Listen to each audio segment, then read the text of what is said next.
How would you sum up training camp? It's over, I guess. Is that exciting? Well, yeah, for us, it's a little bit different. But I think we got out of it when we need to get out of it. I think the team's in a good spot. Get a chance to finish out this game the right way, with the players that'll be playing in it. And then refocus where we're at next week. But we're not at next week yet. We're in this game right now, and we need to get a lot out of this game and see some guys perform in that last one. And so this will be a great opportunity for that. Zach, is there anything else you're looking for out of a guy like Andre Yosavash as you begin to think about things? Consistency. I mean, there's always things that we're working with these guys on that we want to see more of. That I think the game provides a good time where the coaches aren't on the field. We have to make the adjustments as it go. How do the guys handle that? How do you handle new looks that maybe we haven't practiced? Because you don't game plan as much for these games as you would a regular season game. So it's good to see the players react and see what they can take in. And so he'd be one of those guys you get a chance to observe that. Do you feel like Jonah needs any more reps, or do you think that it would be? He won't get any reps in this game. Will you have any starters to play? No, none of the starters. None of the starters are playing this game. This year having those starters work in a little bit. What do you feel like that was? How do you feel like that went? Do you feel like this? What was the impact? It was good. I mean, those guys they had a long drive. Got a chance to deal with a lot of communication. There's a lot of shifting and motioning on that drive, which is good. So I think that there was a lot of things that they could take from it. Just that's the longest drive we've had all training camp. Usually we're kind of manufacturing 12, 14 play drives. So an 18 play drive is good work for them. Good for them to feel that, because there's all the excitement of playing in a game, and so that's a whole different conditioning level than what we deal with in practice. And so I thought that was good for those guys' experience. Will Burrow make the trip, or any of the injured guys make the trip? There's some guys we'll leave behind. One of them. There's a lot of guys we'll leave behind. Zach, do you like the idea in this preseason game when you can kind of pinpoint some of the maybe battles that you're really trying to eye and let those guys play almost a full game? Do you like that as a strategy in this third game to really get a really long look at some specific type of players right now? You want to make sure you've seen everybody, as you're dealing with final roster spots and practice squad spots. So there's that element. What you're asking is to see a guy play a whole game if you ever needed him to do that. We don't have anybody in mind that's going to play all 4 quarters and get every rep for that reason you're asking. It's more so, that we're going to get good work with some guys that still need it, and then give some opportunity to some guys that maybe haven't had a lot of opportunity yet. How much do you feel like is up in the air in your mind still? Do you feel like most of it in your head is pretty close to set? I think you have to forge yourself the next 3 days to see how it all shakes out. There's always things. That's one thing I've learned. There's always things that can occur over the next 3 days that to say that the decisions are set in stone is unfair and unrealistic, because there's still a lot that can unfold over these next couple of days that affect the final roster. Is there a position group that you thought was most consistent from start to finish camp? I think the linebackers, it's a group that you would expect that from, because there's a lot of experience in that room. And so those guys I thought have had a good camp so far. I could say that about a lot of positions. I think there's been a lot of positions that have a great camp. But if you're talking about one that comes to mind, I just think of the depth there, and I think of the experience there. And it's a consistent group for us. How close is the competition between Jake and Trevor going into Saturday? Close. Those guys have both really worked on the things that we've asked them to improve on. I do see them getting better every single day that passes. There's more comfort, in working with that group and making the checks and doing the things effectively that we want them to do. So it's been a tight race. Their progress, can you give us some insight on what you see, because we only see so a lot of them are subtle checks at the line, making calls, making route adjustments, getting us out of plays, operating quickly at the line of scrimmage, over in a blitz period. We use the 40-second clock, and so they've had that working against them too. And so there's just a lot of things, and then the timeliness of operating through a progression, and sometimes you all looking over there, they might throw the ball for a 3-yard check down. That might be a big play for us, considering maybe a decision they'd made 2 days before where they'd forced in coverage. So there's things like that might not seem all that sexy to those watching. But for us, those are the things that you're looking for your backup quarterback to be able to effectively do.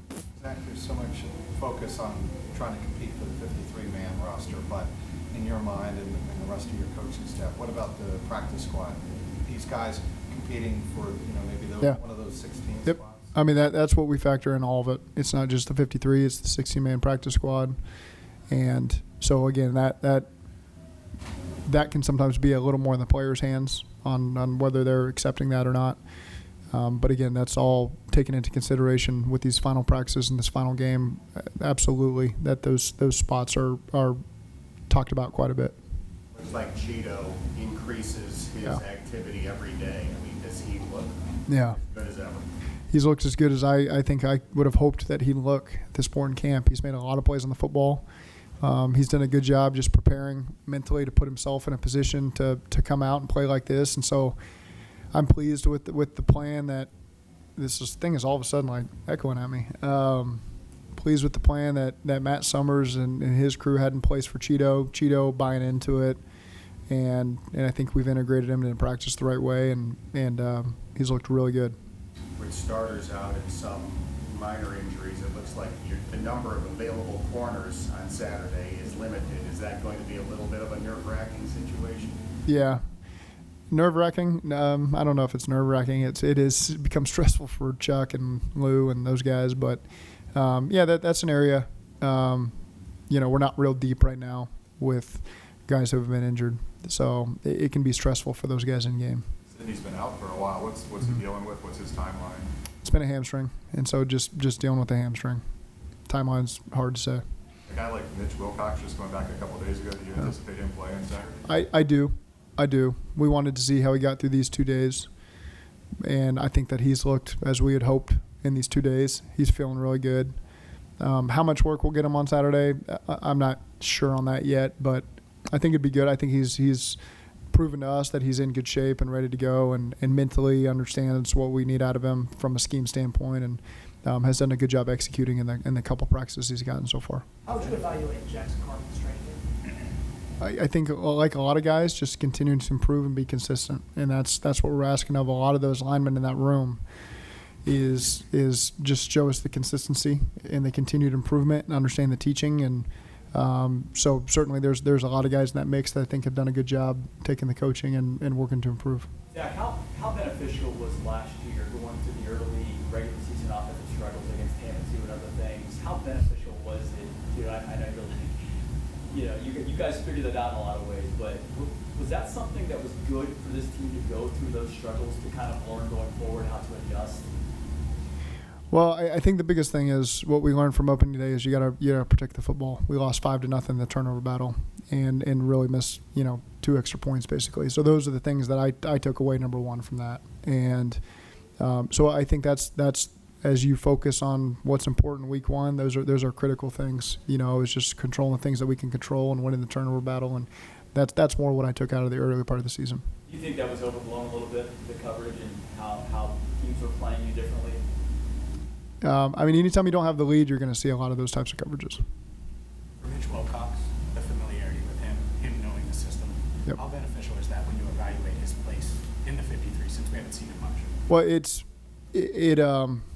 it allowed you to make the decisions we would have made anyway in terms of bringing him back, knowing he had an injury. Maybe if it's a player that doesn't understand your scheme, you're less likely to sign a player who's still going through the rehab process. And so I think that speaks to what we thought he'd be able to do at this point when he actually started practicing, and he has proven that to us. And so because it's harder for guys, especially at the tight end position, if you've never repped any of the plays that we're asking you to rep, you're going through the rehab and you're sitting in meetings, but to actually then have to go perform, it takes a whole lot of reps to get those guys going. And that's why with Mitch, we've invested 3 years of time and energy in developing him as a player, and he's approached everything the right way. And so we wanted to get him back because we know the type of player he's become. And that's a credit to Mitch. That's a credit to James Casey. That's a credit to Darren Simmons and Colt, those guys that have helped in his development over the last couple of years. And he's a guy that you really enjoy seeing have the success that he's had, having been here and worked from where he was day one. He knows where he was in my eyes in day one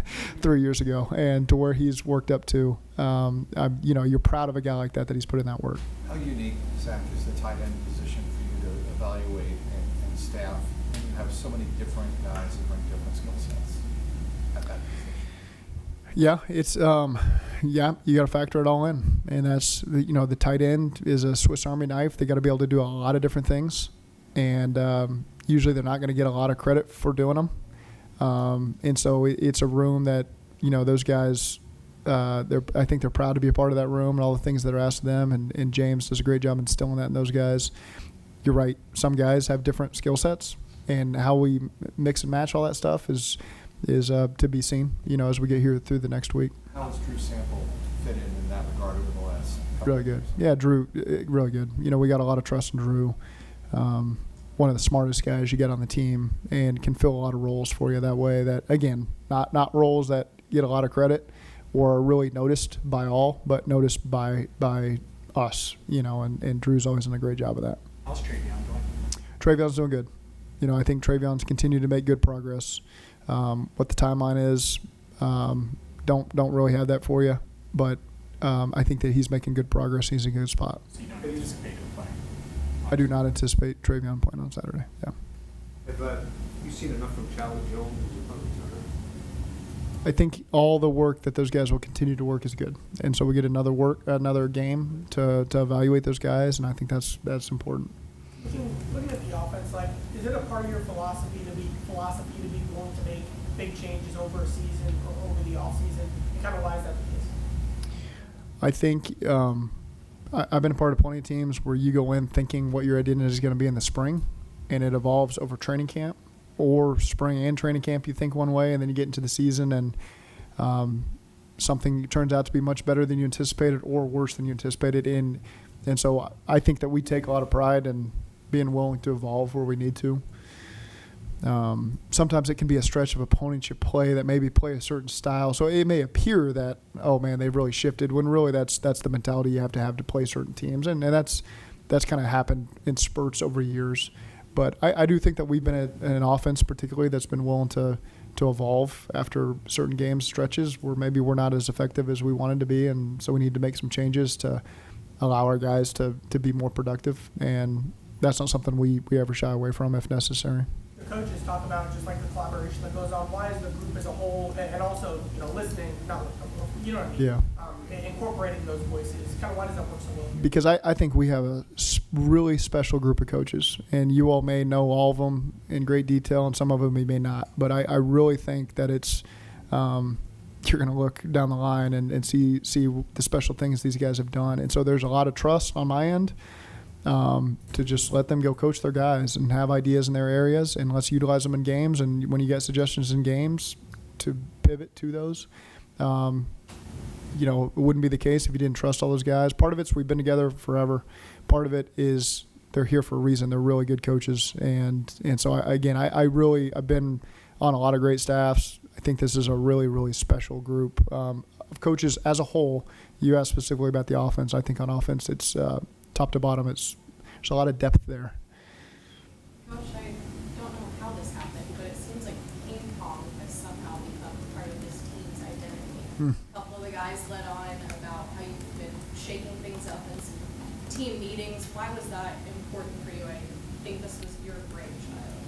No, I wouldn't. I'm not going to take credit for that. I'm going to say that I don't remember the sequencing of it. Jeff Brickner brought this up in the spring on whether or not we'd want some professional ping pong players to come in training camp. And so, and Burrow, maybe even not one leading to the other, he mentioned something as well in the springtime too. I think it was after Brickner, and I said, yeah, we're already on that. But those two guys mentioned this a long time ago, several months ago. So that'd been in the works. We had it last week. Two people come in and did an outstanding job. I think the players really ate it up. They got a chance to compete. Trent Taylor is certainly the best ping pong player on the team. I have no reservation saying that out loud after watching him. But it was a lot of fun to see those guys play against professionals, and I think that they really enjoyed the change of pace. We did after the rookie talent show. So we did rookie talent show. We ate Skyline as a team, and then we had the ping pong stuff. So it was a really great night. Are you worried about the flack you're going to get now that you've given Trent Taylor the crown, the best in that room? No. I mean, I think if everybody observed what I observed, it's fair to say.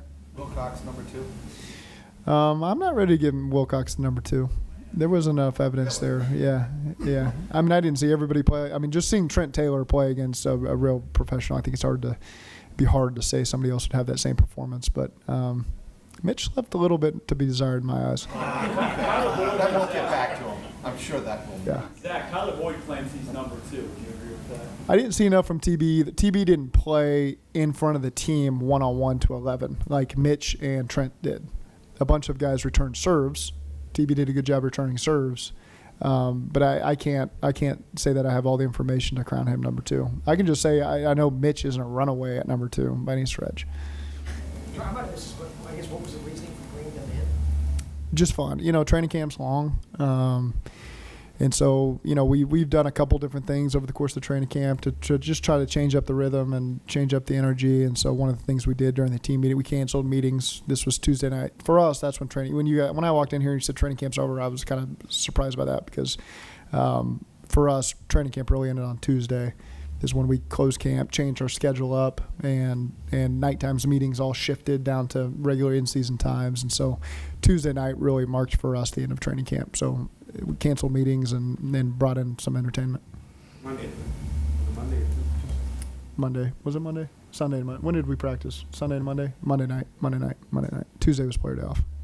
And we practiced this Wednesday, Thursday. Yep, got it. I'm ready for a normal week.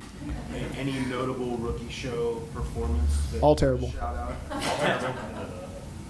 All pretty bad. There might be one or two that I'm just going to lump them all together. It was all pretty bad. Just back to tight end. See, Mitch is healthy enough that you wouldn't have, if he made the team, you wouldn't have to go heavy there. You would be a regular cut, right? You think I'm not going to speculate on cuts we're making at this but point. he's healthy enough to make 53. He's healthy enough to he would if we didn't feel like he was ready to practice, we would not have brought him back to practice. Do you remember a great rookie night performance in the past?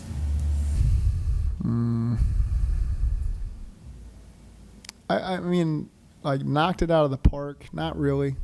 No, nothing jumps out. I think Evan did. Yeah, Evan maybe impersonated not a coach. He went up a level, and that was pretty impressive. So, as a video impersonation. So, I wouldn't have done it, but he did. So. Thank you.